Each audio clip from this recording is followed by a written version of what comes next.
My fiancé spent our wedding budget on a bachelorette trip, so I canceled everything, sold the ring, and invested in a life she'll never be a part of. I'm a 29-year-old guy, and I used to think I had life all figured out. 2 years ago, I proposed to my girlfriend, Madison, the woman I thought I'd grow old with. I still remember the look in her eyes that night. Tears, laughter, disbelief. She said yes before I could even finish the question. For a moment, everything in my world aligned. Like all the heartbreaks and near misses finally led me to this one perfect yes. We'd been together for almost 5 years, the kind of couple people called solid. We talked about marriage the way most people talk about weekend plans, casually, naturally, like it was always part of the script.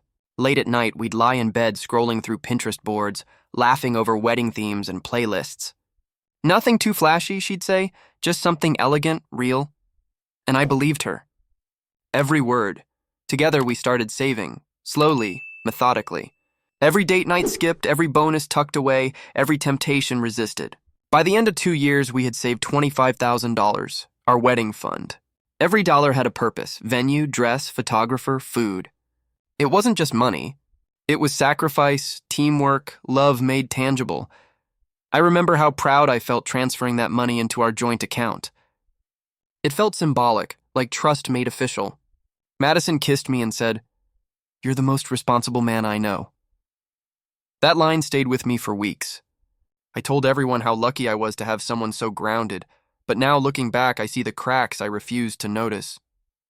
The late-night selfies, the constant mentions of how perfect everything will look online, the subtle shift from our dream to my moment. At the time, I brushed it off as excitement. Now I realize it was the beginning of something much darker, the first hint that while I was building a future, she was building a performance. The weeks after our engagement were a blur of excitement. Madison threw herself into planning, scrolling through bridal blogs, saving photos of flower arrangements, and sending me links to venues that looked like they belonged in fairy tales. She'd sit cross-legged on the couch, surrounded by magazines and open tabs, her eyes sparkling as she said things like, "Can you imagine the photos we'll take here?" At first, I found it adorable. I loved seeing her happy. She'd been dreaming of this her whole life, and I wanted to give her everything. But slowly, something began to shift. Every conversation about our wedding started to sound like a marketing pitch for her brand. She started referring to herself as the bride more than my fiancé. The wedding planner she followed on Instagram became her new obsession, and every detail was suddenly about aesthetics, hashtags, and viral moments. I remember one night, I tried to bring up a more personal topic, the vows, how we wanted the ceremony to feel emotionally. She barely looked up from her laptop and said, "Babe, that stuff's easy. What matters is the vibe. It has to look perfect." That line stung more than I wanted to admit. Still, I told myself this was normal. Every couple has stress during wedding planning, right? I convinced myself that her excitement just came from wanting everything to be beautiful, that she wasn't shallow, just passionate. But then she started talking about her bachelorette trip. The tone changed completely. "It's gonna be iconic," she said, grinning. "Just one last wild ride before I'm officially taken." I laughed, not realizing how literal she meant it. It was supposed to be a small getaway, a few close friends, a simple weekend of fun. But deep down, a strange unease stirred in me. A whisper I ignored, one that said this wasn't about celebration anymore. It was about attention. A few weeks later, Madison suggested we sit down and get serious about the budget. She spread out papers, opened tabs, and receipts across the dining table, like a general planning a campaign. "We've got 25 grand, she said, tapping her pen. "Let's make it unforgettable." We spent hours going through estimates, venue deposits, catering, photographer, dress, flowers. She circled things in pink, wrote hearts beside certain vendors, and groaned every time something didn't match her aesthetic. I tried to balance practicality with her excitement. "Let's keep it around 15 for the wedding itself," I suggested. 5 for your dress and makeup and 5 for emergencies." She nodded, smiling like she agreed, and said softly, "You're honestly the best partner ever. You keep me grounded." I remember feeling proud, like I was doing something right. I transferred the entire $25,000 into our joint account that night so she could handle bookings directly. It felt like trust, like partnership, like adulthood. She kissed me on the cheek and said, "This is why I'm marrying you. You actually believe in us." I didn't know that same night. She was messaging her best friend about her crazy idea for the ultimate bachelorette trip. Over the next few days, she started dropping small hints. "You know," she said casually while folding laundry, "some girls go all out for their last single trip, like destination level." I laughed and told her we couldn't afford something like that, joking that she'd have to sell the ring for plane tickets. She laughed too, but her eyes didn't match her tone. That was the last time we discussed money openly. In hindsight, I can see how perfectly she played the part, reassuring me, flattering me, pretending to share the dream. But the moment I handed her that access, the wedding stopped being ours. It became hers, and hers alone. About a month later, Madison came home practically glowing. She threw her purse on the couch and said, "Babe, you're not going to believe this. My girls planned me a surprise bachelorette trip." I looked up from my laptop, half smiling. "Surprise? Really? When?" She grinned. "Next week, Mexico! But don't worry, they've got everything covered." Everything covered. That phrase stuck in my head. I asked, "Covered by who?" She waved it off, scrolling through her phone. "They said it's their gift to me. Flights, hotel, all-inclusive. I just need to pack and show up. I wanted to be happy for her. She'd been stressed planning the wedding, and I figured maybe a break would do her good. But part of me couldn't shake the thought, who pays thousands for someone else's trip?" The day she left, she kissed me quickly at the airport and said, "Don't miss me too much, future husband." I remember standing there watching her disappear through security, feeling a strange hollowness. That night, she started posting. Stories, reels, photos, one after another. Champagne toasts, ocean views, designer outfits. Her captions read like luxury ads, "Manifesting my dream life," or "When the girls do it right." The more I scrolled, the tighter my chest felt. I noticed the hotel tags, 5-star resorts, beach clubs that charged more per night than our entire catering deposit. I texted her, jokingly, "This looks expensive for a gift." She replied with a laughing emoji and said, "You worry too much." But as the days passed, her tone shifted. Short replies, no calls. "Bad Wi-Fi," she claimed. Then I saw a post of her and her friends at a luxury yacht dinner, the kind that easily costs thousands. That was the first night I couldn't sleep. Something deep in my gut whispered the truth, the kind that doesn't need proof. She wasn't just spending time. She was spending our future. When Madison came back from Mexico, she looked different. Sun-kissed, radiant, buzzing with energy. But her affection felt off, rehearsed, distracted. She hugged me like she was posing for a photo, not returning home to the man she was about to marry. I brushed it off, trying to be normal. "Did you have fun?" I asked. She smiled, scrolling through her phone. It was perfect. Just what I needed before the chaos. That night, while she showered, I sat on the couch, staring at the muted TV. Something kept gnawing at me, the missing warmth, the evasive answers, the sudden silence about wedding details. Finally, I opened our joint account. The number hit me like a physical blow. 24,357, gone, only a few hundred left. My hands started shaking. I scrolled through the transactions, all from Mexico. Resort charges, boutiques, restaurants, spa packages. Thousands poured out in a matter of days. It was all there in black and white. The wedding fund bled dry. My heart pounded as I heard the bathroom door creak open. I confronted her the second she walked out. "Madison, where's the money?" She froze, towel in hand. "What money?" "Our wedding money," I said, voice trembling. "The joint account, it's empty." She blinked, then smirked, almost laughing. "Oh my God, are you seriously freaking out over that?" "Babe, relax. It was for us, for memories before the wedding." I couldn't believe what I was hearing. "You spent $25,000 on a trip?" She rolled her eyes. "Stop being dramatic. We can always save more. Money comes back." Something inside me cracked. I looked at her, this woman I'd trusted with everything, and realized I was standing across from a stranger. She walked away mid-argument, muttering, "You're killing the vibe." And in that moment, I felt something far worse than anger. I felt nothing at all. Just the quiet, suffocating realization that love wasn't enough to stop betrayal. For days after the argument, our apartment turned into a cold war zone. Madison acted like nothing happened. She'd hum in the kitchen, post selfies captioned wedding prep mode, and talk to her friends on speakerphone about floral arrangements, as if she hadn't just detonated our future. When I tried to bring it up again, she sighed dramatically. "You really need to let it go," she said. "You're acting obsessive." "Madison," I replied, struggling to keep calm, "you spent everything we saved for 2 years. You lied to me. You told me it was all paid for by your friends," she scoffed, crossing her arms. "Oh my God, so what? You make it sound like I gambled it away. It was for us. For memories. For my sanity before marriage. You should be happy I came back refreshed." Her tone made my stomach twist. Somehow I was being made to feel guilty. She called me controlling, said I had weird money issues, and that real men don't stress about a few zeros. Then she went further, telling her friends I was financially manipulative and stingy. Soon, I started getting passive-aggressive texts from her bridesmaids. "She told us you're super stressed lately. Maybe take a break? It's her wedding, dude. Chill out." I began to question myself. Was I overreacting? Was I being too harsh? Maybe she really just got carried away. But then, at night, when the laughter died down and her phone lit up with messages she quickly hid, I knew better. She wasn't sorry. She wasn't even pretending to be. I started to feel like a stranger in my own home, gaslighted, cornered, and stripped of the one thing I thought we had left: trust. Every time I opened my mouth to defend myself, she'd twist it until I was the villain, and part of me started to believe her. A few nights later, I couldn't sleep.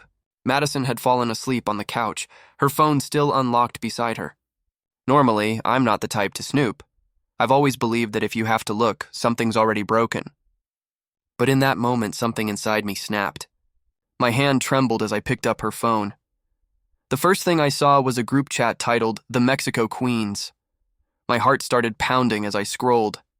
Screenshots of credit card receipts, photos of shopping bags, messages like "he'll never find out," and "I told him my friends paid for it, he's so gullible," and then the one that broke me: "If he loses it, I'll just cry and say it was for us." Works every time. I read those words over and over until they blurred. The woman I loved had planned everything. The lies, the excuses, even my reaction. Her friends had egged her on like it was a joke. Like betrayal was some inside game. Then I found another message she sent privately to her maid of honor. "Once the wedding's done, I'll have him wrapped around my finger for life. He's too nice to ever walk away." That was the moment my love turned to ice. Not anger, clarity. I put the phone down gently, as if touching something poisonous. I didn't wake her. I didn't confront her. I just sat there in the dark, realizing the wedding wasn't about us anymore. It was about her ego, her audience, her validation. And I made a quiet promise to myself that night. I wouldn't explode. I wouldn't beg. I wouldn't let her see the pain she caused. Instead, I'd wait. I'd let her think she'd won. Because when I finally acted, she'd never see it coming. From that night on, I started wearing a mask. I smiled, cracked jokes, nodded when she showed me venue options. On the surface, nothing had changed, but inside, everything had. Every "I love you" from her sounded like a performance, and every kiss felt like a transaction. I knew exactly who she was now. And for the first time, I wasn't reacting. I was planning. While she obsessed over flower colors and table settings, I quietly got to work. I opened a new private bank account, transferred what little I had left from my savings, and canceled automatic payments linked to our shared one. Then slowly I began calling the vendors. The photographer, the florist, the venue. I told them there'd been a family emergency and to hold off on everything. Most were kind about it, refunding deposits directly to me since the account had my name attached. I never told her. She was too busy living in her fantasy to notice. Every day she posted countdowns, selfies with captions like "bride energy" and "manifesting my dream day." I scrolled past them silent while lining up the final details of my exit. I even reached out to the jeweler about the engagement ring's resale value. He said he could take it back for nearly full price. It felt poetic, almost cleansing. At dinner one night, she looked up from her phone and said, "You've been quiet lately. Cold, even. You're not getting cold feet, are you?" I forced a smile. "No, just thinking a lot about the future." She laughed and kissed my cheek. "Good, because after this wedding, everything's going to be perfect." I stared at her, nodding. but inside I already knew. The wedding wasn't going to happen. Not anymore. The confrontation happened a week before what should have been our wedding day. I woke up early, printed out every bank transaction from Mexico, and placed them neatly on the kitchen table. Madison stumbled out of the bedroom in one of my shirts, yawning, still glued to her phone. When she saw the papers, she frowned. "What's this?" I looked her in the eye and said, "It's the end." She laughed, actually laughed, like I was joking. End of what? The wedding, us, everything. The smile slipped. "What are you talking about?" I slid the bank statements toward her. "You spent everything, you lied. You made me the fool in front of your friends. And I'm done pretending we're okay." For a moment, she just stared. Then her expression twisted into something cold. "You're seriously calling off the wedding over money? You're pathetic." "Over trust," I corrected. "You killed it," she started pacing, raising her voice. "You're not canceling anything. Do you know how humiliating that'll be for me? People are expecting this wedding." "That's exactly why I'm doing it," I said quietly. "Because this was never about marriage. It was about you performing for everyone else." Her voice cracked into a scream. "You can't just walk away from me. After everything I've given up for you." I laughed bitterly. "You didn't give anything up, Madison. You just cashed in." She stormed out, slamming the door so hard it shook the walls. For a long time, I just stood there, staring at the empty hallway, feeling a strange mix of grief and relief. That night, I packed her things into boxes. The apartment was silent except for the sound of tape ripping, sealing the end of 5 years. And as I looked at the bare space where our future was supposed to live, it finally hit me. This was my rock bottom. But it was also the first quiet breath of freedom. The morning after she left, I woke up to a kind of silence I hadn't felt in years. Not empty, but clean. My first instinct was to text her, to reason, to find closure. But then I saw my reflection in the mirror. Tired eyes, clenched jaw, and a faint smile that surprised me. I didn't need closure. I needed a fresh start. I spent the next few days in quiet action. First, I took the engagement ring to the same jeweler who sold it to me. The man looked at me with understanding before I even spoke. "Breakup?" he asked softly. I nodded. He examined the diamond and said, "It's in perfect condition. I can take it back for nearly full value." I signed the papers without hesitation. Watching that ring disappear into the velvet box felt like watching my old life finally close its lid. Next, I finalized the cancellations. Every vendor, every reservation, every detail of the day that would never come. Most refunded the deposits, and with the remaining funds, I did something I never expected. I invested. A small business idea I'd been shelving for years, an online design shop. I poured my frustration into late nights, building it piece by piece. Meanwhile, Madison tried reaching out. Calls, texts, voicemails filled with crying and blame. "You're ruining everything," she said in one. "You'll regret this. No one will love you like I did." She was right about one thing. No one would love me like she did, because I'd never let anyone love me conditionally again. When I finally blocked her number, I felt weightless. For the first time in years, I wasn't reacting to her chaos. I was creating my own peace. And as I watched my new website go live that night, I realized something quietly powerful. She hadn't destroyed my life. She'd just cleared space for me to build it. It didn't take long for Madison to turn the breakup into a spectacle. One morning, my phone buzzed with notifications. Friends, co-workers, even distant relatives sending me links. There she was, front and center on social media, tears streaming down her face in a video titled, "When Your Fiancé Betrays You Before the Wedding." She claimed I'd abandoned her out of nowhere, that I couldn't handle commitment, painting herself as the heartbroken bride left at the altar. Comments flooded in with sympathy. "Men are trash. You deserve better, Queen. He'll regret it." I didn't comment. I didn't post my side. I just watched in silence as she played the victim in a story she'd written long before I ever realized it. But truth has a strange way of surfacing. A week later, screenshots started circulating, ones from the Mexico Queens group chat. Someone, maybe one of her own friends, leaked them online. Every mocking message, every brag about tricking him, every cruel laugh was there for the world to see. The comments turned instantly. Sympathy became disgust. Her follower count started dropping by the hour. I didn't feel triumphant. Not exactly. Just vindicated, quietly seen. People who once called me a fool started texting apologies. Even her own bridesmaids messaged me privately, admitting they had no idea it went that far. Madison, meanwhile, deleted her accounts, vanished from the spotlight she'd once worshipped. I remember sitting in my office that night, the soft glow of my computer screen lighting up a new order notification from my shop. Another customer. Another small win. I leaned back, exhaling for what felt like the first real time. She was out there scrambling to rebuild her image. I was rebuilding my peace. And for once, the silence wasn't awkward. It was victory disguised as calm. Months have passed since the chaos. Life feels quieter now, not empty, just intentional. My mornings start with coffee and a sense of purpose instead of anxiety. My nights end without arguments, accusations, or pretending everything's fine. The business I started? It's thriving. Orders come in daily, and every notification reminds me that the money she wasted turned into something that actually grew. Sometimes I still think about her, not with anger, but curiosity. I wonder if she ever realized what she threw away. Not just the wedding or the money, but the person who genuinely wanted to build a life with her, not a performance for strangers. But then I remind myself, some people love being adored more than being loved, and nothing I could have done would have changed that.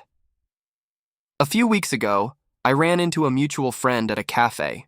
He mentioned Madison moved to another city, trying to start over. I just nodded. There was a time that news would have made my stomach drop. Now it barely registered. I'd already made peace with the fact that closure doesn't always come with apologies. Sometimes it comes with distance. I walked home that day, the wind cutting through the quiet evening air, and it hit me. I wasn't bitter anymore. Just grateful. Because if she hadn't betrayed me, I'd still be living someone else's dream, mistaking control for love and attention for affection. Now, I'm finally living mine. The last line I wrote in my journal that night summed it up perfectly.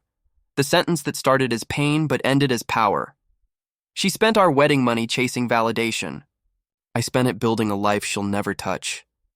And for the first time in years, I closed the notebook, smiled, and realized the best revenge isn't destruction. It's peace.